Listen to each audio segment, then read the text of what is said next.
Halo, Assalamualaikum warahmatullahi wabarakatuh. Kembali lagi dengan saya Asmida Firda.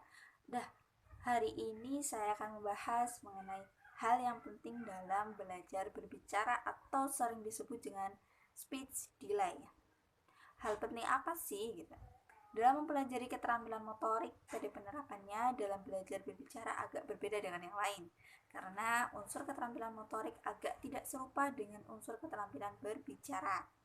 Dalam mempelajari keterampilan motorik, jika dari salah satu hal penting tersebut hilang, maka saat belajar bicara akan terlambat dan kualitas cara akan berada di bawah potensi anak yang lain atau teman sebayanya. Harlock menyebutkan bahwa ada 6 hal penting dalam belajar berbicara, yaitu yang pertama, persiapan fisik untuk berbicara. Kemampuan berbicara bergantung pada kematangan mekanisme berbicara. Pada waktu lahir terdapat saluran suara kecil, langit-langit mulut datar, dan lidah terlalu besar untuk saluran suara. Sebelum semua sarana itu mencapai yang lebih matang, syaraf dan otot mekanisme suara tidak dapat menghasilkan suara yang diperlukan bagi kata-kata.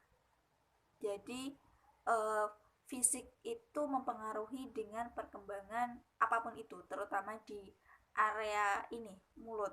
Nah, speech delay atau belajar berbicara itu paling tidak hal-hal yang diperlukan untuk berbicara itu sudah sesuai kematangannya. Jadi waktu belajar anak-anak bisa mempraktekannya seperti itu. Yang kedua, ada kesiapan mental untuk berbicara. Kesiapan mental untuk berbicara bergantung pada kematangan otak, khususnya pada bagian-bagian asosiasi otak. Biasanya kesiapan tersebut berkembang di antara usia 12 dan 18 bulan.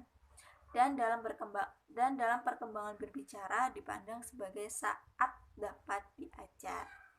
Yang ketiga yaitu ada model yang baik untuk ditiru. Agar anak tahu mengucapkan kata dengan betul dan kemudian menggabungkan menjadi kalimat yang baik, maka mereka harus memiliki model berbicara yang baik juga untuk ditiru. Model tersebut mungkin dari orang-orang lingkungan mereka, penyiar radio, atau televisi, dan bahkan aktor film. Jika mereka kekurangan model yang baik, maka mereka akan sulit belajar berbicara dan hasil yang dicapai berada di bawah kemampuan mereka. Yang keempat yaitu ada kesempatan untuk berpraktik. Karena alasan apapun kesempatan berbicara dihilangkan, maka mereka tidak dapat membuat orang lain mengerti akan apa yang mereka ucapkan atau akan mereka yang inginkan. Jadi mereka akan putus asa dan marah.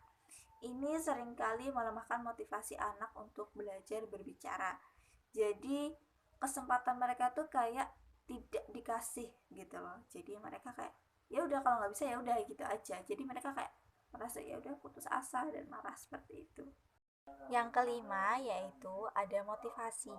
Jika anak mengetahui bahwa mereka dapat memperoleh apa saja yang mereka inginkan tanpa memintanya, dan jika penggantinya bicara seperti tangis dan isyarat dapat mencapai tujuan tersebut, maka dorongan belajar untuk berbicara akan lemah. Jadi dia tidak mau yang namanya untuk belajar berbicara karena dia mempunyai motivasi yang sangat lemah dan tidak ada dorongan untuk buat belajar, buat ingin mencapai gimana caranya aku bisa mengungkapkan perasaanku dengan baik dan orang lain bisa menerimanya. Jadi motivasinya itu sangat rendah sekali. Nah, yang keenam yaitu anak perlu bimbingan. Cara yang paling baik untuk membimbing belajar berbicara adalah yang pertama, menyediakan model yang baik. Model yang baik itu seperti apa sih? Nah, kita sebagai orang dewasa atau tenaga pendidik, harusnya kita itu lebih sabar dalam mengajarkan apa yang mereka butuhkan, apa yang mereka sedang usahakan. Seperti berbicara itu kan usaha mereka untuk mengungkapkan apa isi hati mereka, apa yang ingin mereka sampaikan. Yang kedua yaitu mengatakan kata-kata dengan perlahan dan cukup jelas sehingga anak dapat memahaminya.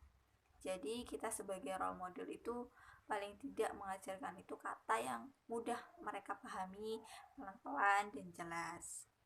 Yang ketiga yaitu memberikan bantuan mengikuti model tersebut dengan membetulkan setiap kesalahan yang mungkin dibuat anak dalam meniru model tersebut. Jadi kita itu sering-sering untuk mengkoreksi apakah yang diucapkan anak itu salah atau betul pun juga kita harus membenarkan dengan cara yang baik, cara yang mudah bagi mereka menerimanya.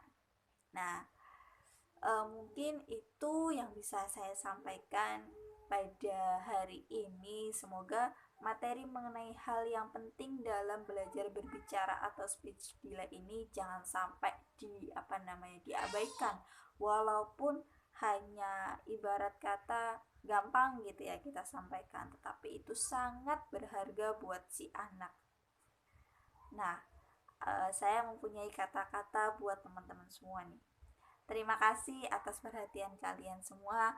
Meskipun saya tahu tidak ada yang memperhatikan, tetapi tidak apa-apa. Sampai jumpa kembali Sobat Ceria. Kurang lebihnya mohon maaf. Wassalamualaikum warahmatullahi wabarakatuh. Bye-bye.